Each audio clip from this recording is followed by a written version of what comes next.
Chris Soules and his lawyers now making a move in that fatal accident that he had with the tractor in Iowa. This is a big move, by the way. Yeah, they are asking the judge to dismiss the felony charge of leaving the scene of the accident. And that's the only charge against him right now. And they're saying it because they're saying he left the scene after he did everything he's legally required to do. This is kind of what you were talking about last week. That's right.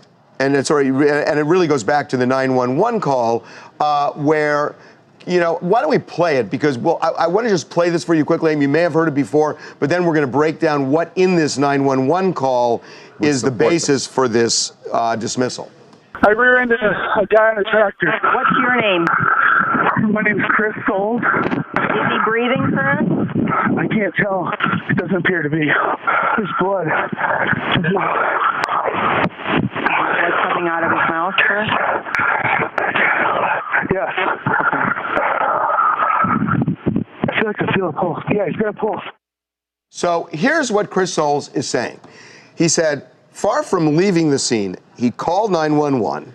He identified himself by name when he talked to the dispatcher. He acknowledged that he was the other person in the accident. He rendered first aid by checking the person's pulse, and he stayed there until the EMTs arrived.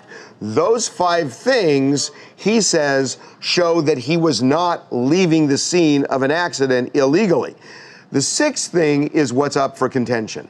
Well, he did everything right there, but the thing that was the issue is he didn't wait for the police, and then when cops came to talk to him at home, he stayed in his house for a couple hours until they got a search warrant and could speak with him. So the reason the cops wanted to see him at the scene, in part, was they wanted to administer a field sobriety test to see if he was drunk at the time. And what the prosecutor is saying is you have to wait until the police get here. It's not just about first aid. You have a legal obligation to stand there when the police come. His lawyer is saying, no, you don't.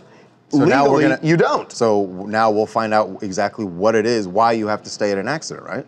That's right. Because depending on what the judge rules on this dismissal, is basically going to say the prosecutor's right, you have to stay and make sure they can check you out, or you don't have to. And honestly, I don't know what the answer to that is in Iowa, and I'm not sure that's been litigated fully, and it's a kind of an interesting argument, because when we heard the 911 tape, he thought he did everything, right? He seemed to do everything except that, but what is more? that required? Now we're going to find out. Yeah.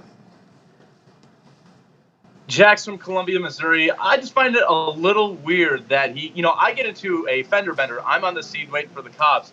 He almost kills a guy on scene. You're not going to wait for the cops. I know you did everything within the law, but I mean, something's not right when you're not waiting for the cops on the scene and something like that. And by the way, he did end up killing the guy. By the way, I know what you're insinuating, and what you're insinuating is there might have been some alcohol involved and the cops couldn't do it. It will be interesting to see if this judge says, hey, that's not his issue once he did what he did. It will be interesting to see if there's that 6th element. Make sure to subscribe to TMZ Live to keep up to date on the latest entertainment news. And if you want to keep watching, click on one of these videos right now.